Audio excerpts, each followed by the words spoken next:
Good afternoon. Welcome everyone to our annual voting registration training. Um, we are very glad to see you here today. Thank you. Thank you for being here. Um, we appreciate your time and your commitment to be today with us. Um, we are going to talk about different things, different aspects of the elections, the voting registration. And again, we couldn't do this work without you. So thank you so much. With that, I'm going to introduce myself. My name is Laura Arce, or Laura, for the Hispanic community. And I am the language access specialist and a voter outreach educator. Um, I've been here for almost 2 years. I'm very happy to put my Spanish into the community and giving back to this amazing country. So thank you all. And with that, I'm going to pass it to Mooney and Sarah. All right. Hello, everyone. My name is Munsa Vendetta. I am a voter education and outreach specialist with the Office of the Secretary of State. So my specialization is actually to go speak to K through 12 educators and students. If there are any of those educators or students in this room, I want to say that I really appreciate you all being here. I appreciate everybody being here, but I also appreciate you being here in particular. Uh, over the years, over the 4 years I've been in elections, I've worked with a variety of you. You're doing phenomenal work. We know that public service is the heart of this voter registration and just the reason why we're all in the meeting in the first place. So I just appreciate you all being here. Thank you. Nice. And I am Sarah Spikes. I have been with the office a little bit over 4 years. I am also so excited to get to see everybody that was able to hop on the call today. As Mooney said, you are doing such important work, and I am so glad that I get to be a small part of it by supporting you and supporting the Washingtonian voters. A little bit about me. I got started here as in a temporary position as an office assistant, and I just kind of stuck around because I realized that I'd found a job where I felt like I was making a difference and where I could actually see like the good that my actions was doing on a day-to-day basis. And it was also such a nice work environment with such great coworkers that I just didn't want to leave. But yeah, we can go ahead and get started. Okay, so part of the topics that we are going to cover today, it's the why. So what's the basis of election? What does our office do?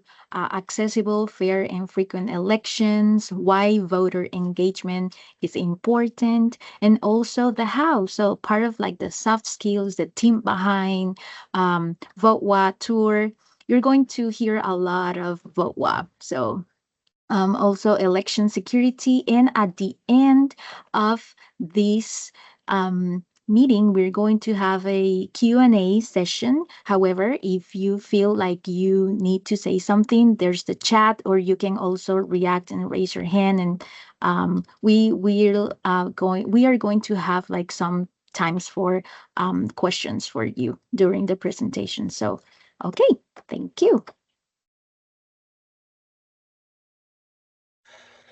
All right, so for many of you who are not familiar with the Secretary of State's office, the Secretary of State's office is actually comprised of many divisions, including things like the Washington State Library, the Washington State Archives, and corporations and charities, which is kind of the business licensing department or division.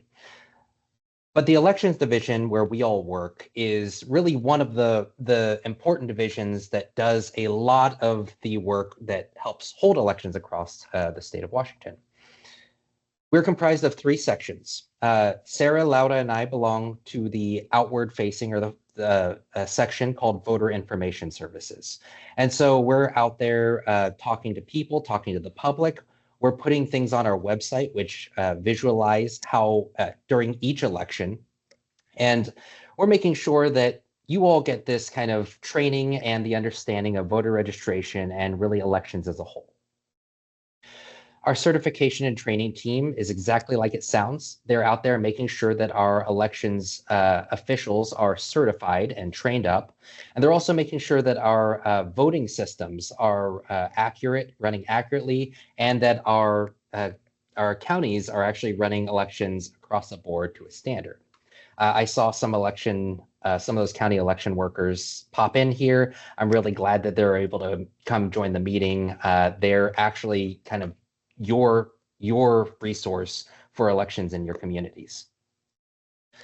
Vote while support is actually the people who run something called the voter registration database, or colloquially known the voter rolls in our state. And so they're responsible for maintaining the list and the system, which helps people get registered online and also has the information that we need to make sure that we are able to send out ballots and that we know who we're sending them to. Okay. Before we move too much further, most of the information that we're talking about about voter registration can be found on our website, and in particular in these two publications. The first one is the Guide to Registering Voters, and the second one is the Classroom Guide to Voter Registration. This will have the rules, the things that you need to know about voter registration. Most of what we're going to say is actually in this guide, and you can actually self-serve. You can print it from our website. It is a multi-page document that talks about like what you need and what is going to be where you can find like registration forms and other things. The classroom guide is actually a one-pager. So it's also printable on our website. If you are maybe a teacher that it has students that are interested in registering other people to vote, we want you to know that there is no restriction on who can register other people to vote in our state. So there's no barrier for citizenship or age. Anybody can help other people register to vote. Okay. This year is called a midterm election. For anybody that's not familiar with that, that is an even year election. That is not when the presidential election is happening. The midterm election will have things that are on things on the ballot that are much like the presidential election, except there's no president. You will have federal candidates, state candidates, and then interestingly enough, this year we have 5 state Supreme Court justices, as well as other judges, and then, of course, local measures and local candidates.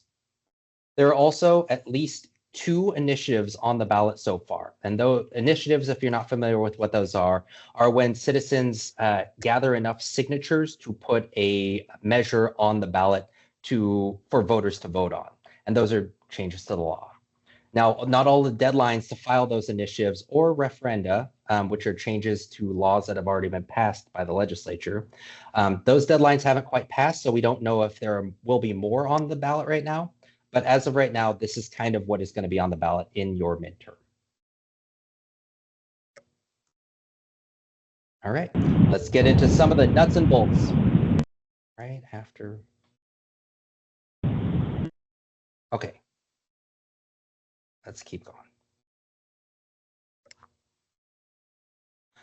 Who can register to vote? Well, this is a very simple list that you need to memorize. You must be a U.S. citizen. You must have a Washington state address, so you must be a Washington resident.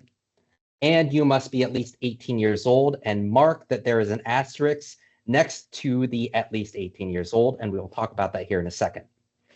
Here's the second mention of votewa.gov.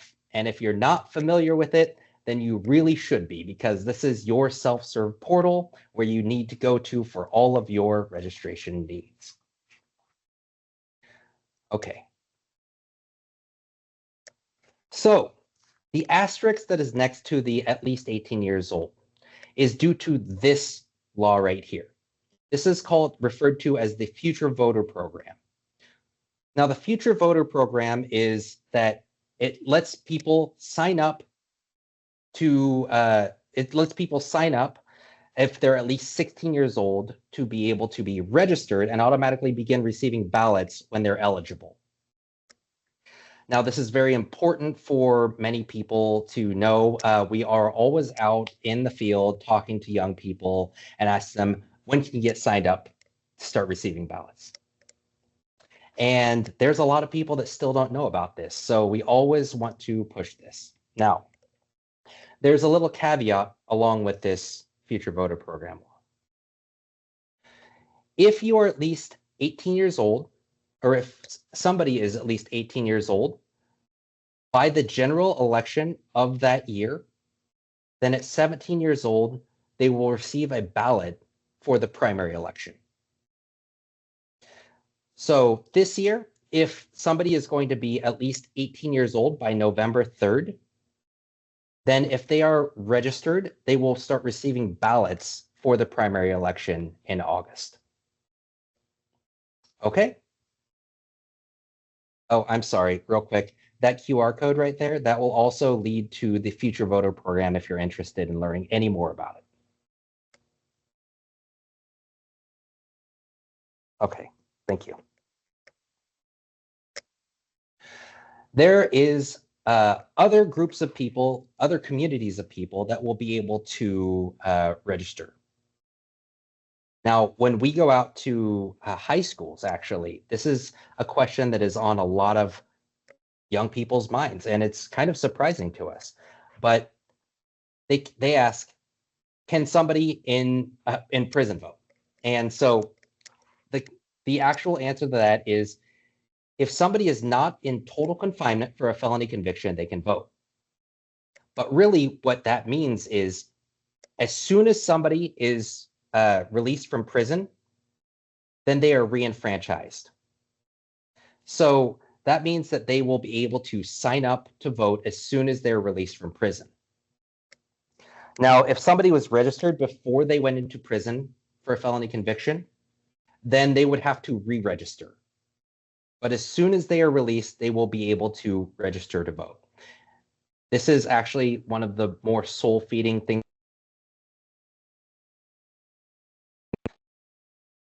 Mooney, you went on mute. Somebody keeps muting me. Okay, good. Okay. This is one of the more soul-feeding things that we find out in the community is former felons who are just convinced to their core that they will not be able to vote. And we are always happy to be able to pass this news along to them.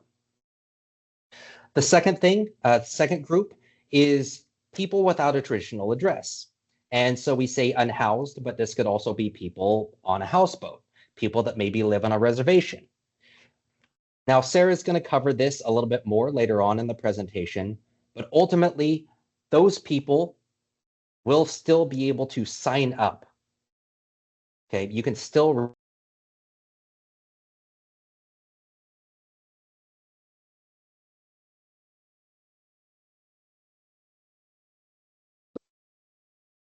It looks like Mooney might have frozen. Are you also getting that, Laura? Yes. Okay. Going to. Yeah, maybe message him and let him know. If you have your camera on, if it's okay, can you switch it to off so that it's hidden? I've found in some calls that having too many people with their camera on will sometimes give the network a little bit of lag.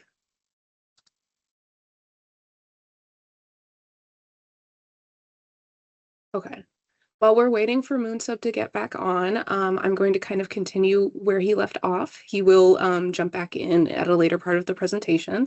So as he was saying, people that are unhoused, people that are in traditional housing, or people that are maybe staying in like a non-traditional house, like a marina or maybe a trailer, they still have the right to vote. They can still get registered. It's just maybe not something that they're aware of, because sometimes people feel like they need a super traditional address in order to get registered. And that's just not true. We have a lot of different functionalities where you can tell us like where you are residing, but basically you can either drop a pin in a map online, or you can fill out a physical description of your address using a paper registration form. And I'll go into some ways for those people to make sure that they can also receive the ballot. If you are a person with a disability, Unfortunately, when we talk to this community, we hear a lot of misinformation that they've been told that they cannot register to vote because they have a disability, or maybe they can't register to vote because they have a guardianship. Neither of those things is necessarily true. The only reason that you would be forbidden to register to vote because of a disability is if a court order has actually been issued that specifically says that you cannot register to vote because of your disability. We don't see that very often at all, honestly, and that's not the same as having guardianship papers. As you can see right down here, we've written people with guardianships may still have the right to vote. Basically, if there's any question, just have them consult any court orders that they've gotten. If they've never had a court order, then they should be good to go. And if there are any additional questions, you can always reach out to us for more information. Okay, are there any questions on this slide or anything we've gone over so far?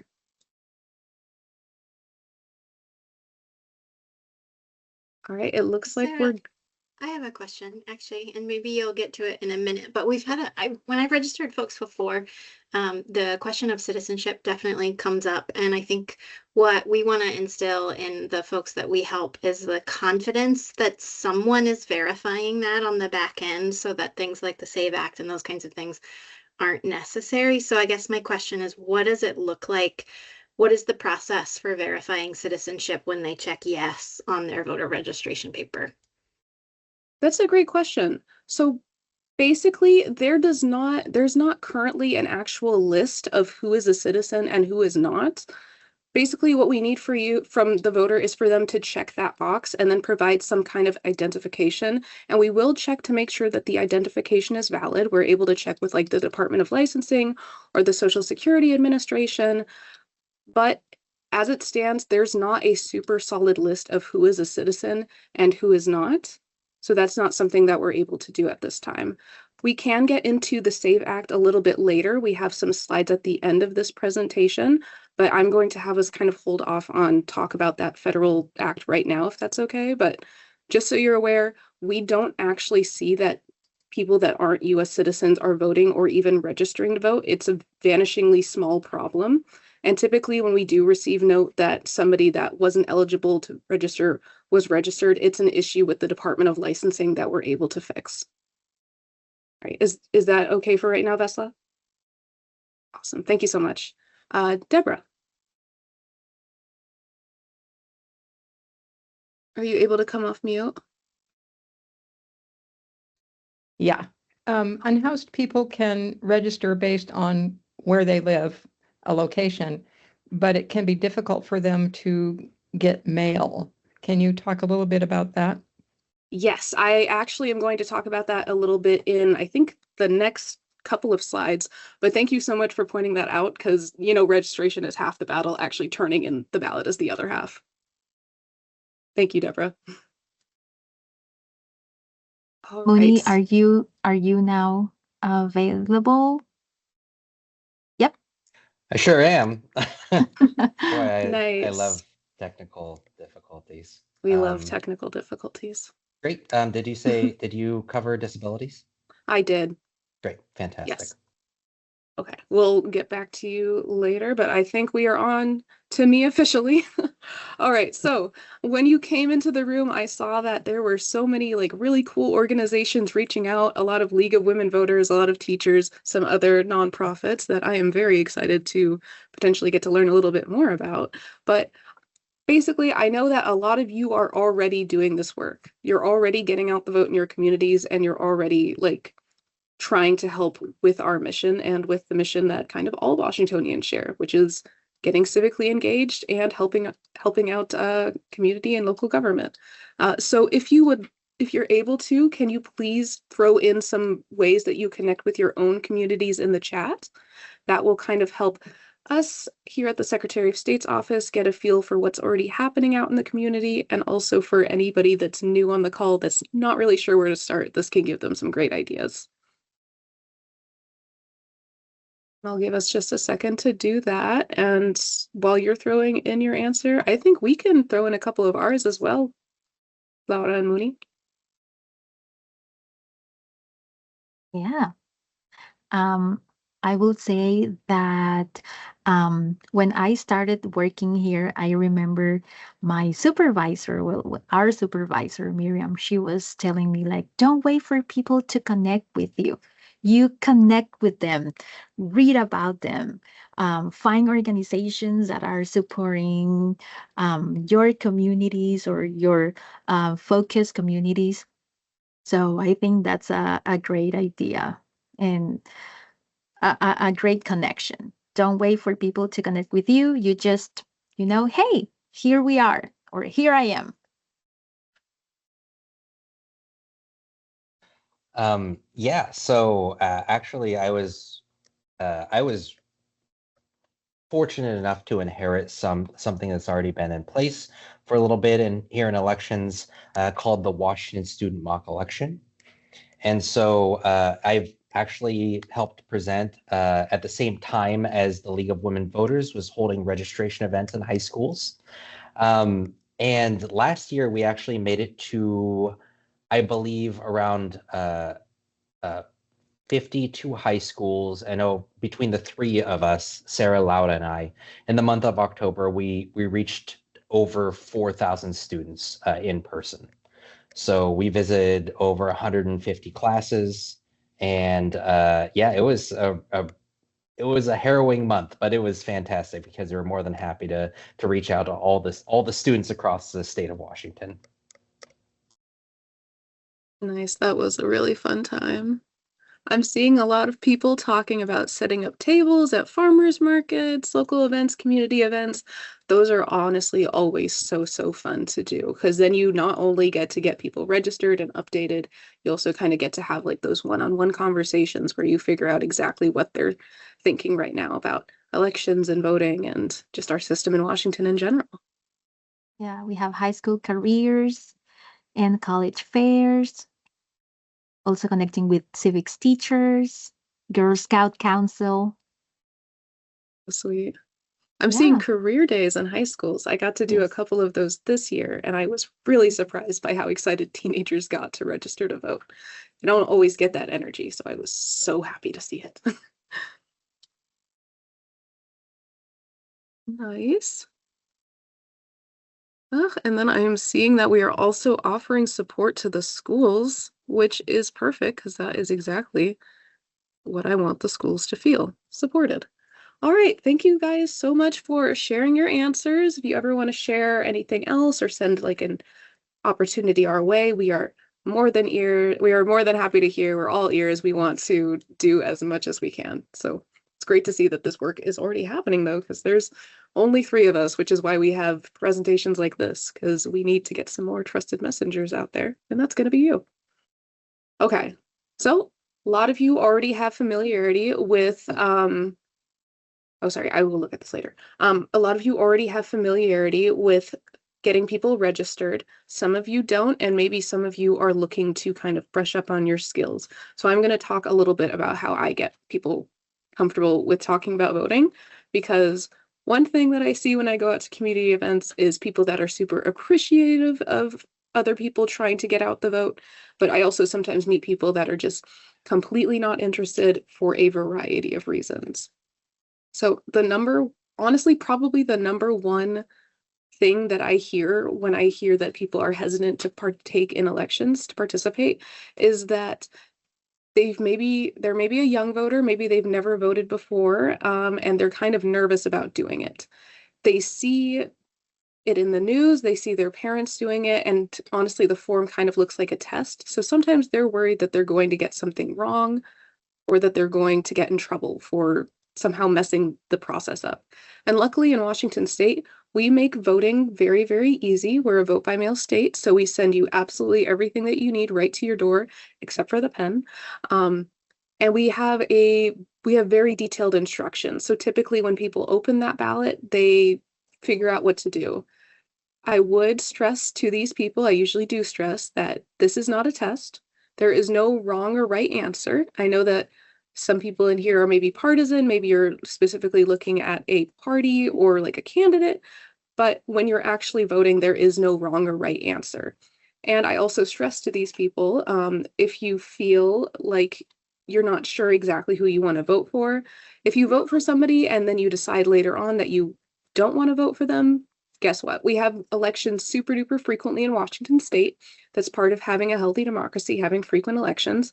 So we don't just elect somebody into office and let them sit there for like 20 years. I always stress to them that when you are getting registered to vote, you are not pledging that you're going to participate in every single election. If you're really uncomfortable voting, you can just vote for what you want to vote for, and you can skip any races or elections that you're not comfortable voting in. Obviously, our office encourages total participation, but if that's not for you, that's totally fine. You can open the ballot, you can scan for keywords, see if there's anything that you care particularly strongly about. You can fill out that race and you can send the rest off. We give you a voter's pamphlet in the state, which is a guide to everything that's on your ballot, so that can help them make a decision. But again, we're not going to penalize you for not returning a ballot. You're good to go. The other side of people that are not super comfortable participating in elections, or maybe not just super enthusiastic about it, are those that are apathetic. And sometimes that means that you kind of got to give them the rah-rah speech about why voting is important, and you have to actually explain like the real ways that voting is important, because you're not just showing up for the president, you're showing up for your local community, you're showing up for your school districts, your fire districts, your representatives. You want to have people that you feel represent you, representing like Washington state or maybe just your local community. One of the number one things that was ever said to me that made me understand exactly how important voting is that an older person said this to me when I was like a teenager. They were like, if voting wasn't important, we wouldn't have such a big fight about who gets to do it. You know, everybody would be able to vote, but that's just not where we are right now. And we have arguments about who gets to do it. And that's kind of a very good sign that voting is important. Not everybody always had the right. Okay, so that's getting your audience comfortable, but the other side of getting comfortable is getting yourself comfortable. If you are new to this work, it can feel maybe a little nerve-wracking. I know when I first started here, I was very worried that I was going to say the wrong thing, but luckily everybody that trained me did an awesome, incredible job. They gave me so many resources, and I hope that's what I can be for you now. So I would like to tell you, reach out where you're comfortable, find your community, find an area that you're comfortable in, find an area where you feel like needs a little bit more voting love, and go out there if you're comfortable.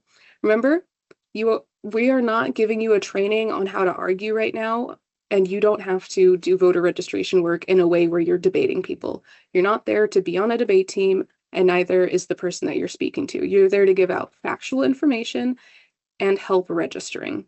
So that is what you can stick to. If somebody is trying to start an argument with you, you can set a very firm boundary, say, no, that's not what I'm here to do right now.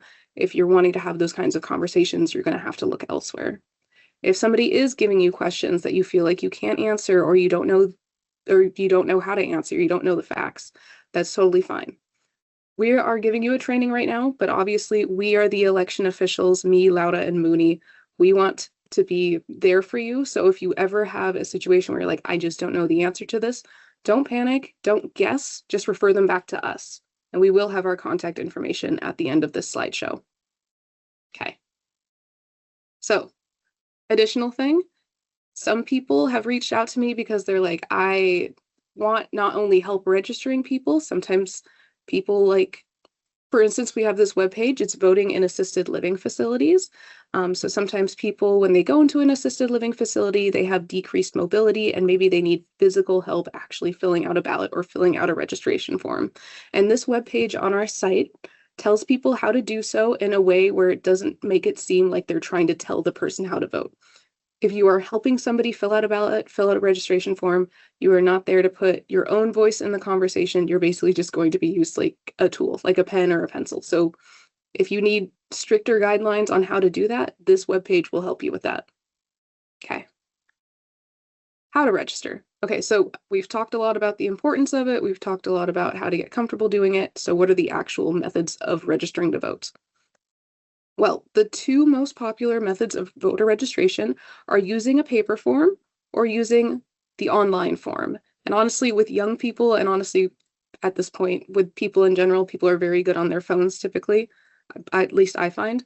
Votewatch.gov is incredibly easy on a computer, on a mobile phone. It's very nice. It is basically exactly the same as the paper registration form. You can use either of these ways in order to register people to vote. You can also go in person to any place that calls itself a voting center and you can get registered. And you can also get registered at the Department of Licensing. Basically, whenever you have a transaction at the Department of Licensing, they're going to ask you if you would like to register to vote.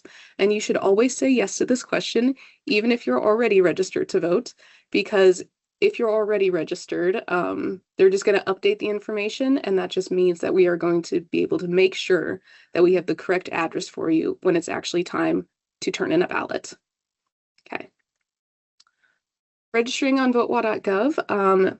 As I said, it's very fast. I've timed it. It takes people like 2 minutes to register using a paper or an online form.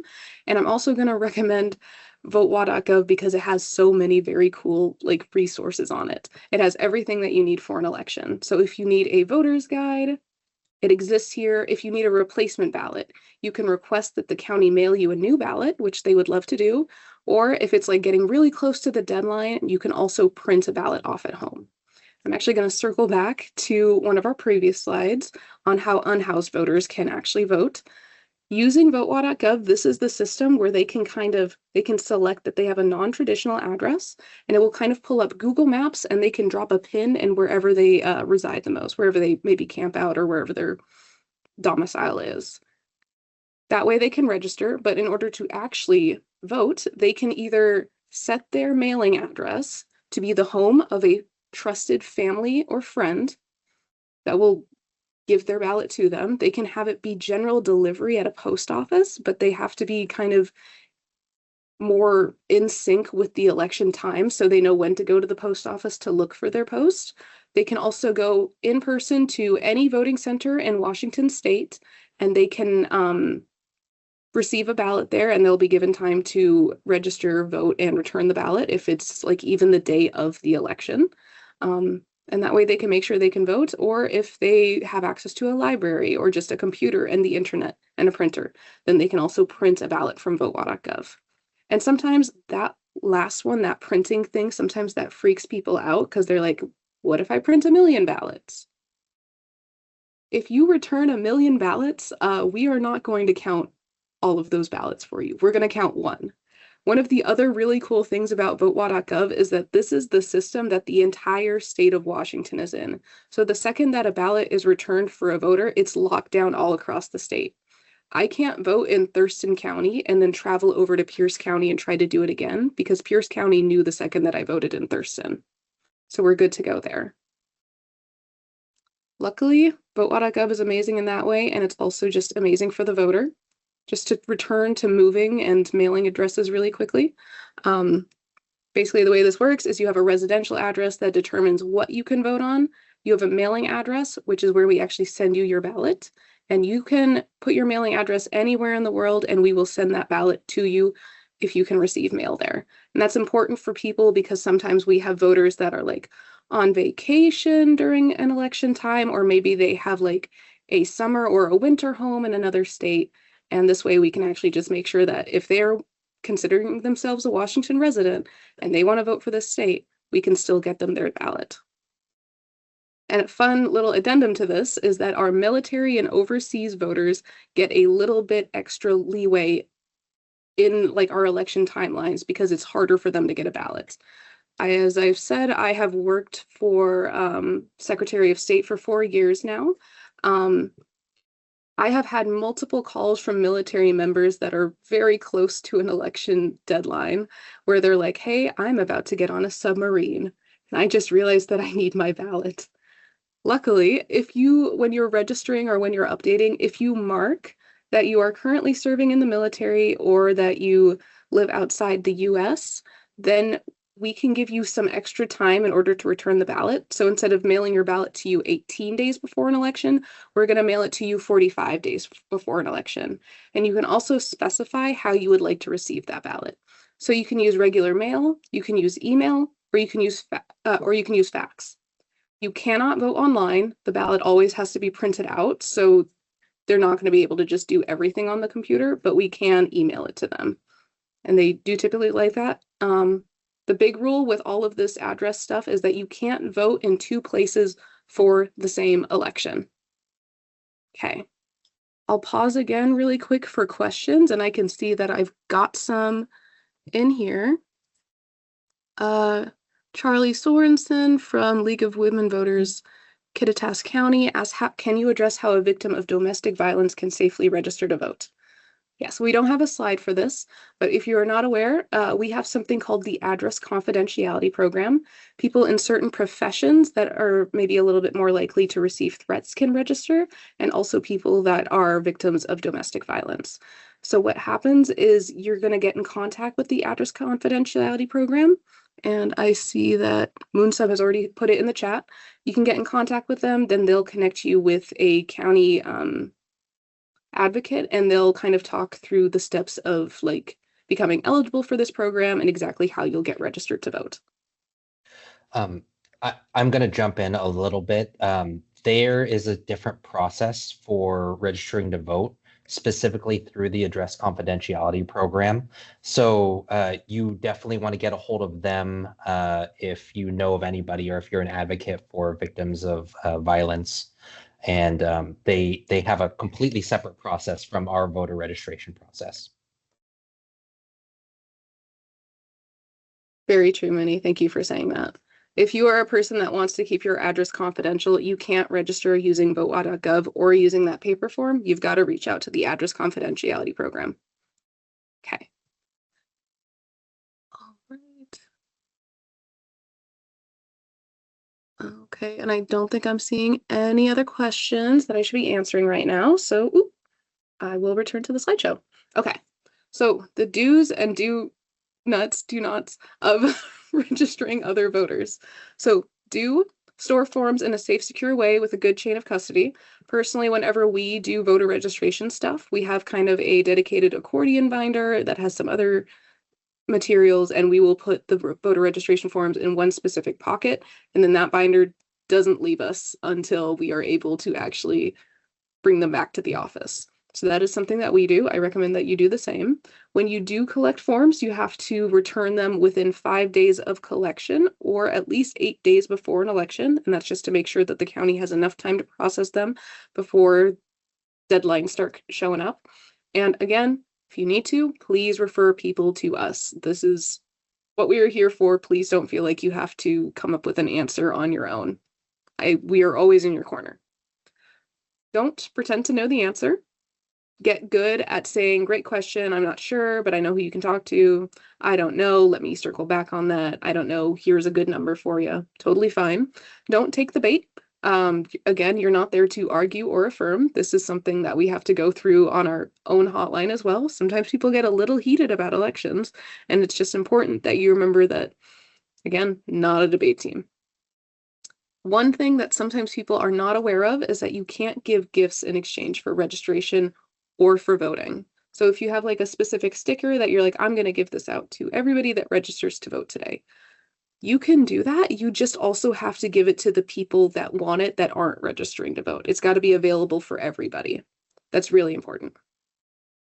Okay. Yes, we can put that link in the chat for you, Dotsy. Don't delay, pre-register today, or please register today. Pre-register is for 16-year-olds. We say today because one thing that I find a lot, at least with younger people and with me as well, is that we are procrastinators. And sometimes if you give somebody homework, they are going to forget about it. I like to get people to fill out a paper registration form in front of me if they can. If they're missing information, I tell them it's okay to leave that blank, but please provide us with an email or a phone number so the county can circle back with them. You can also give them QR codes, but typically I find that I can ensure greater success with having them do a paper form. July 27th, 2026 is a also good time to register because that's 8 days before an election. So 8 days before any election, the counties have to have any online registrations or any paper registration forms received in their office by this deadline. So July 27th is the next upcoming one. It needs to actually be in the office, not in the mail. So that's really important. However, if somebody accidentally misses that deadline, it's totally fine because they can still go in person. So any place, again, that calls itself a voting center, as long as you can be in line by 8 p.m., they will give you time to register to vote, to fill out a ballot, and to return that ballot. You just have to be in line by 8 p.m. And I do recommend not waiting for the day of the election because that's when the lines are going to be the longest. They're not terribly long in this state in comparison to other states, but please get ahead of the curve. Okay. All right. And then November 3rd, that is going to be our general election this year. So the 8-day deadline for that one is October 26th. Okay. And now I will go over signatures just really fast because your signature is important and not everybody is aware of it. So when you register to vote, you're either going to sign the bottom of the registration form, or if you register at the Department of Licensing or on votewa.gov using a Washington ID driver's license permit, we are going to pull your signature from your driver's license or whatever ID you have. If you register online using your social security number, you're actually going to sign a piece of paper, take a picture, and upload it. So that's where we'll get your signature from. Either way, when you register, we're going to take a little snippet of that signature and we're going to store it in our secure voter registration database on the administrative side so the public cannot see it. It's totally secret. From there, whenever you return a ballot, you have to sign the back on the declaration. And what we're going to do is we're going to compare those two signatures in order to make sure that the signature that was returned on the ballot actually belongs to the voter. That's our way of making sure that the voter has actually returned their own ballot. That's really important because not everybody knows why it's important. Sometimes people kind of just do a throwaway signature that looks nothing like how they usually sign. We check all of these ballots. Washington has 5 million registered voters. If 5 million people decide to return their ballot for an election, that's how many signatures we're going to have to check. And the thing is, those signatures don't always match, especially with younger people. They have this problem a lot because they haven't signed their name consistently for a really long time yet, so they're not always as practiced with having a signature. So if we have two signatures that don't match, if the signature on the ballot doesn't match the voter, we can't count that ballot. However, there's still an opportunity to fix the problem. So what happens is the county is at minimum going to send a letter to the voter that says, oops, literally it says, oops, your signature didn't match. Please fix it and return this form.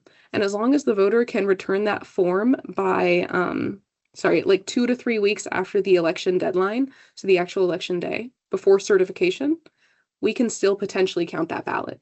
It's just that voters don't know that that mail might be coming. They're not checking their status on votewa.gov. They're not signed up for ballot status text messages sometimes. So they don't know that this problem existed and they never saw the letter. So one thing, you might get questions about that when you're registering people to vote. We just want you to be aware that that is an issue that pops up sometimes. So it can be good for you to remind the voter that maybe they need to actually check their mailbox after an election as well. Okay, are there any questions on that?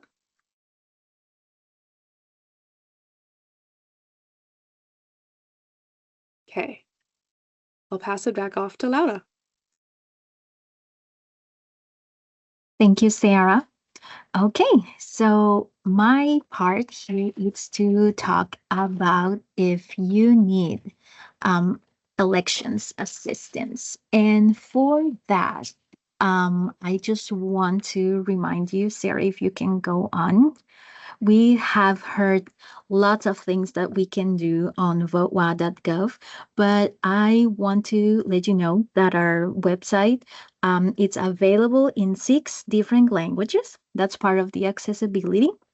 So those languages are English, of course, Spanish, Chinese, Vietnamese, Korean, Russian, and Somali. And later I'm going to let you know why it's available on those languages.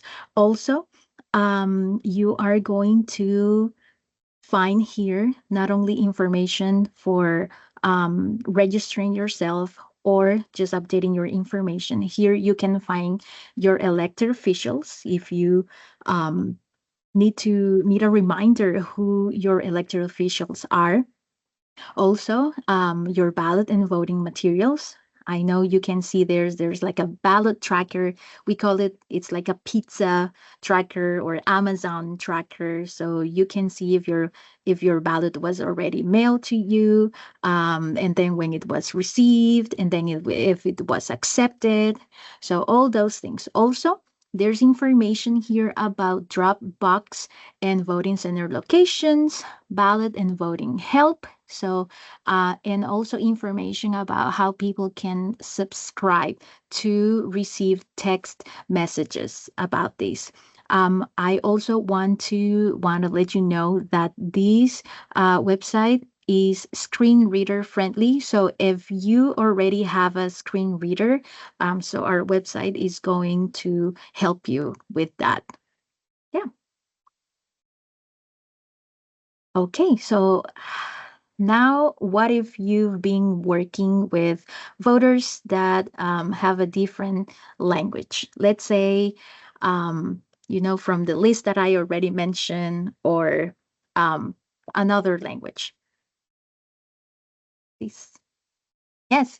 So here in Washington, we already have 4 counties that are meeting the conditions by Section 203. And you maybe wonder what Section 203 is and why only 4 counties are here in Washington and not all of them, right? Because when we talk about accessibility and language, this is important, right? So when Congress amended the Voting Rights Act back in the Section 203 back in 1975, it became possible for many citizens whom English is not their first language being able to participate in the different electoral processes in their states and their communities.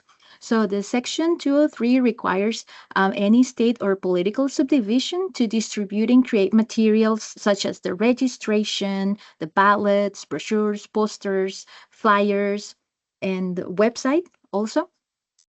To develop these and create these materials in the minority languages of the affected communities in that specific place. So back in those days, I can tell you that most of the languages that were impacted were Hispanic languages, Asian languages, and also Native American languages, like the Alaskan and people from the Yakima Nation here, specifically in Washington. The law covers jurisdictions where there are more than 10,000 or 5% of the total voting citizens who have lower literacy rates and don't speak English very well. And the determinations are based on the data from the Census Bureau through the American Community Service. So this is something that we don't decide. So this is mandated by the Census Bureau. So the counties that we have already here, I don't know, maybe you can guess which counties are those. You can put in the chat. Which are the counties that are covered in this section?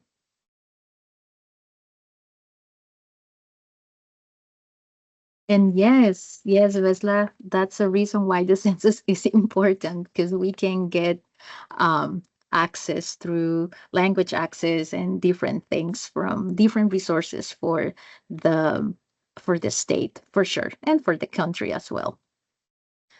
We have Thurston. No, Thurston is not highlighted in that map. It's a good guess, though. Yes, yeah, good guess. So I'm gonna give you a clue. Yes, Yakima, it's one. King, very good. Whatcom, not Whatcom, but Franklin Adams.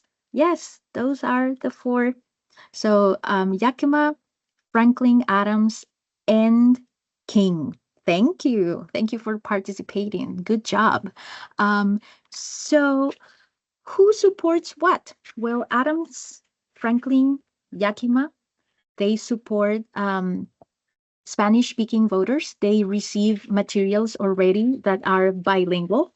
And King County also supports Spanish, but also as required by this section 203, Spanish, Chinese, and Vietnamese. They also support non-required languages, just as Russian, Korean, and Somali. And as I mentioned before, Votwa is translated in those languages because that's the total of the languages that the three of them that are required, and also the three that King County also supports. So I think all the counties are doing an amazing job. These counties in particular because they have been the pioneers, but also I want to um, congratulate and say kudos to the other counties that even though they are not required to do this, there are so many counties that are doing an exceptional job in trying to send information bilingual or according to the population of their counties. So kudos to all of you.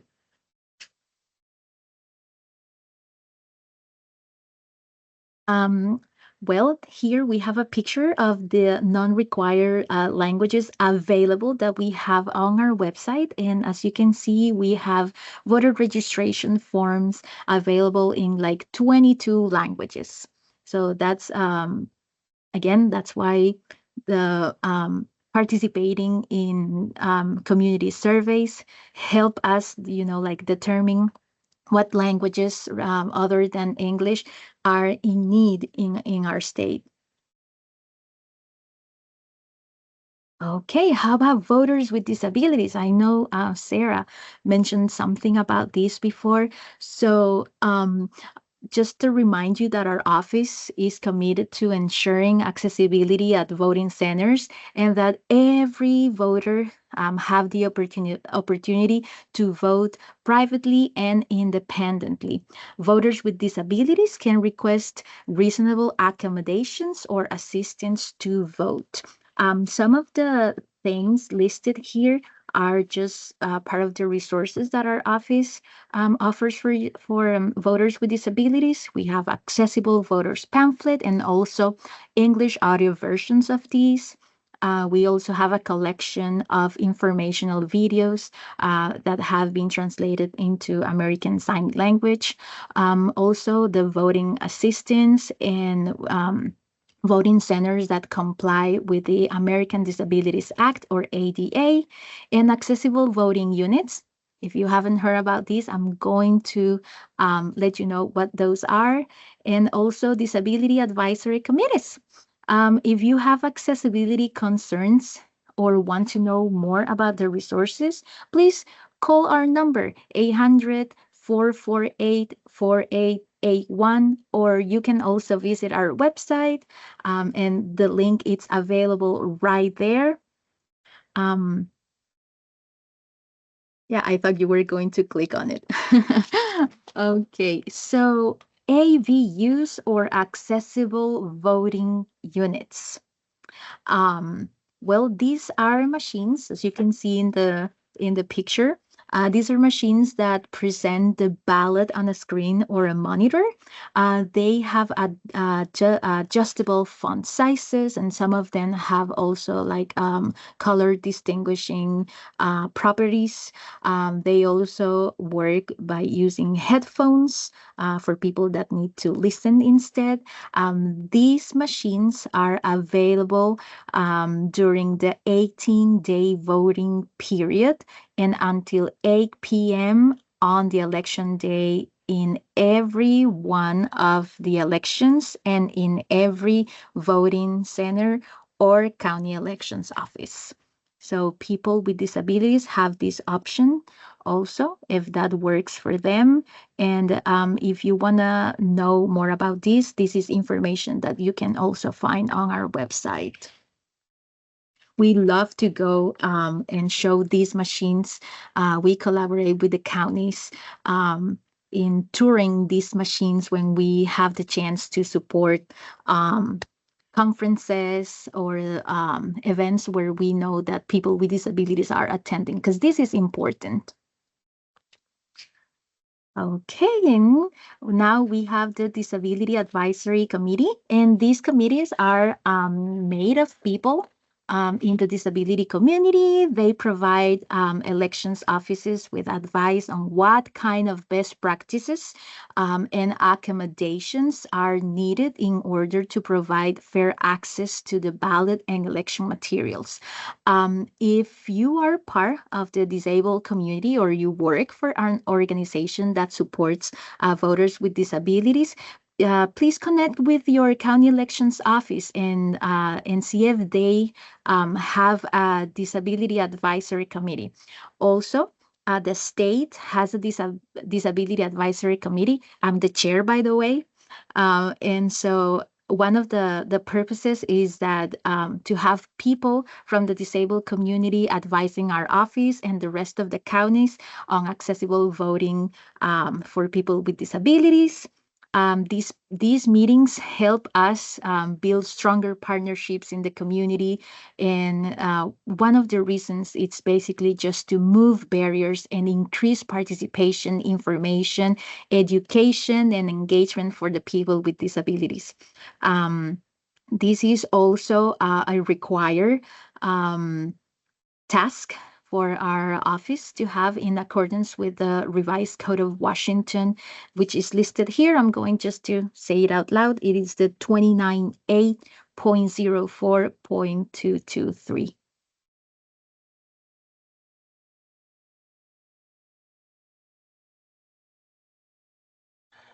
Okay, cool. Thank you very much. For people that are dropping out, we really appreciate you jumping in, and thank you so much for the work that you're doing. I had a point of clarification earlier. I'm not sure if I may have said that misspoken, but I was reminded that Washington does not have term limits. In most offices, we have terms. Other than that, I wanted to open it up to questions about what we've already spoken about, and then at the very end of all of this presentation, we will, shut off the recording and have more time for questions. We'll be here for a little longer, and then I'm going to go through some resources after all of these questions if there is. So, but also we're at 6 o'clock, so I want to be respectful of your time, and we appreciate anybody who's going to drop out now. Can a student who is 16 or 17 years old verify if they're registered on votewa.com? It's votewa.gov, but .com, I believe, will redirect to .gov.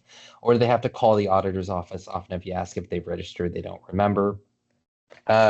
We're protecting the records of young people that is 16 and 17-year-olds, so they won't be able to sign into votewa.gov.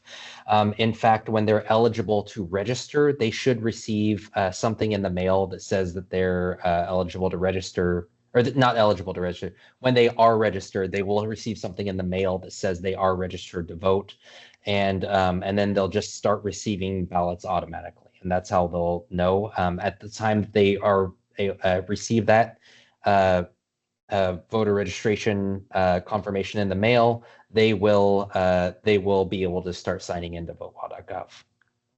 We just want to make sure that their records as minors are protected. Oh, and also, it never hurts to register again. If they don't remember, then they can register again, and all that'll happen is they'll update the information and/or the signature. Sarah, do you want to come on and help field some of these questions as well? If someone wants a ballot mailed to them, how early do they need to register before the election? So we suggest 8 days before an election, the online or paper registration forms be in, but people can actually go into a voting center and get registered and receive a ballot and vote that ballot all the way up until if they're all the way up until 8 p.m. on election day. They have to be in line by that time. We have same-day registration here in Washington, so they can do that.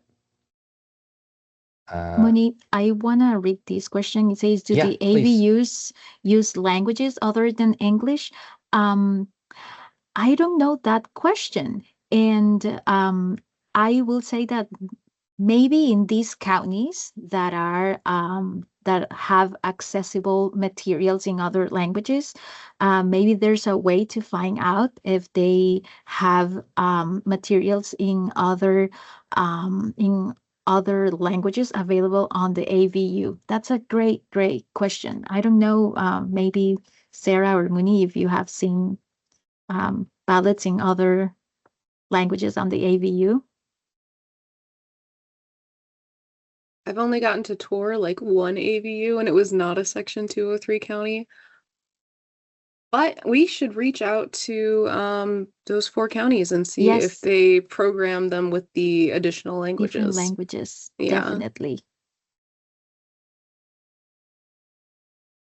Writing that down as a question for us to get back to. Yes, the special election is on April 28th, so that's next Tuesday. I believe 14 or 16 counties out of all 39 are actually participating. 16. Ah, nice. And then Charlie, you have a question? I just wanted to remind people, because we have a 4-year university in our county, but voters who need to use an AVU in order to vote, it's only the ballot that's available in that county. So if we have a student from King County who's registered to vote in King County, but they happen to be on Central's campus and they need the AVU, they can't use it in our county because it won't be able to pull up the King County ballot. That's So a really just good reminder. Yeah, it's just information about how useful the AVUs may be or may not be, given where the voter is actually registered to vote at the time they're trying to complete their ballot.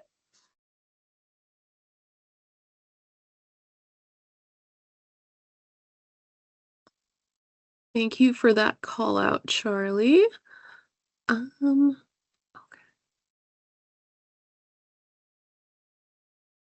I believe I think we got to all of the questions. Does anybody have a question that we did not get to yet? I think there's a question. It says, in light of USPS not guaranteeing postmarks the same day something something is mail, what efforts is the SOS office making to encourage early voting? Yeah, so we are currently in talks about USPS. With this new guideline from them, we are kind of pushing people more towards ballot drop boxes, and we're reprioritizing ballot drop boxes as our preferred way for voters to return their own ballot. We're currently in talks about other ways of messaging that if you're going to vote by mail, you need to do it like as soon as possible in order to make sure that the postmark actually makes it on there. But we are keeping an eye on USPS and any new like recommendations that come from them. We do have contacts over there, so they're kind of able to also keep us up to date on the situation. But this is a really great call out, and I'm glad to hear that people are actually tracking this guidance from USPS and what it means for the voters.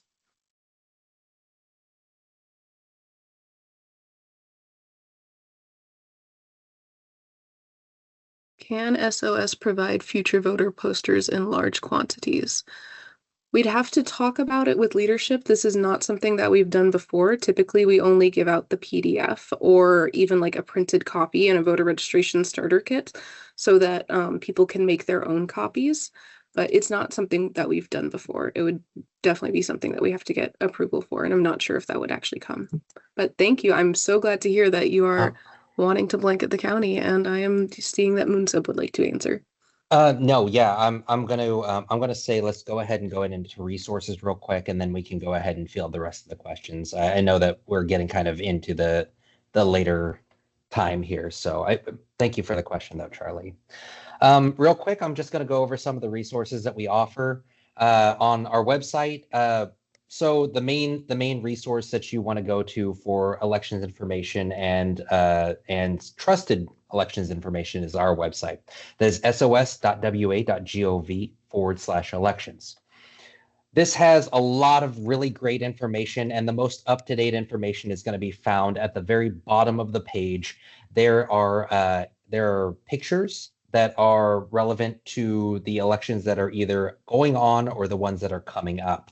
As you can see, there are things about the November general election, the current election. And then we also have information, I think, about current ballot measure information and other things. You'll also see an up-to-date like one pager about the current election going on. This one is for the April special election, and it has the counties that are participating in that election and then what is being voted on across the state. Okay. A lot of you may have questions about ballot security. We've already had questions about ballot security. And so you'll be able to find a lot of great resources and information on our website. We partner up with our partner divisions, information security and response, and our information response team is creating information that is helpful to you to discuss, election rumors. There is a page about how your vote is secure. And then also, we always encourage you to contact your county elections offices to talk about observing at the actual county election office, observing the process happening. Let's move on.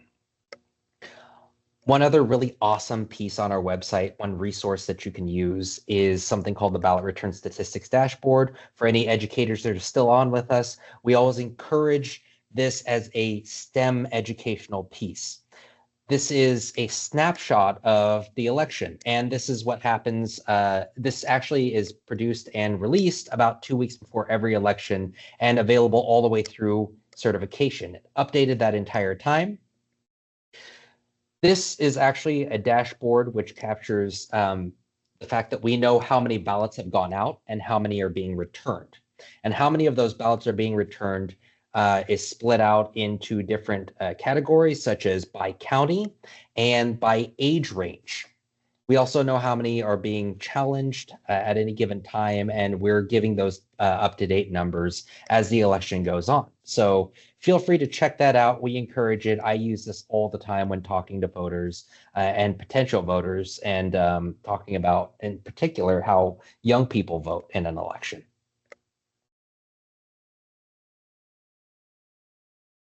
Okay. There are a variety of other resources on our page, including the Future Voter Program, which you already know about, Charlie. But like our materials, all of our printable materials can be found on the Education and Outreach tab. And that little easily missable link right there that Sarah is skimming right now with the arrow, that is where you're going to find all of those printed materials. Very awesome. Oh, I see Ellis also dropped the data the ballot return statistics dashboard link into the chat. This voter education outreach materials, you can also find things like the ASL video about voter registration.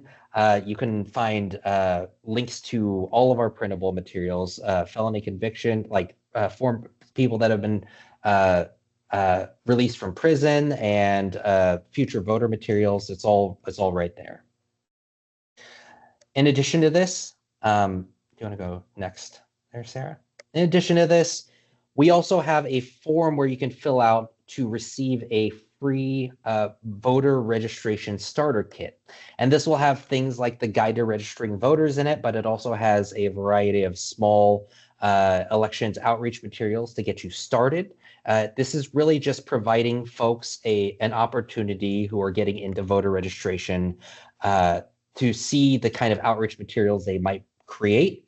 It includes many of our brochures, some of the buttons, some of pens, and some other a variety of other materials, including things like posters, small posters that you can kind of copy and print out yourselves. It's just a really great opportunity for you to see how to get started in voter registration. And also, finally, I wanted to say you can also invite us to events. We're always available for virtual registration training. We'll talk to you kind of like this, and we will also go in person to many events when we have the availability. So please get a hold of us. The next slide, I believe, is our contact information. We'll leave this up.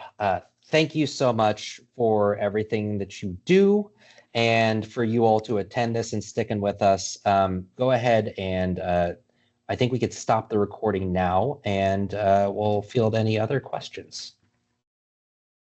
Yeah, thank you guys so much for listening. I am stopping the recording.